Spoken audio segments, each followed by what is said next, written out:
কবি আলী মোহাম্মদ লিয়াকতের কবিতার শিরোনাম আয়না। আয়না দেখে সবাই ভাবে মুখটা কত ভালো, বুকের মাঝে গর্ব আবার, মনটা আরো আলো। রূপের ঝলক বাড়াতে তাই নিত্য করো মেকআপ, মনের প্রদীপ জ্বালাতে চাই একটি হৃদয় নিষ্পাপ। এক মানুষের দুই চেহারা সবাই জেনে রেখো,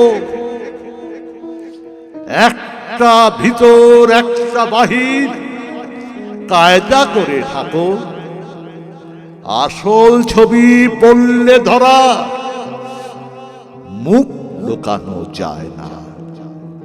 কি হবে আর সেজে গুজে, বেকার দেখায় না, বেকার দেখে আয় না।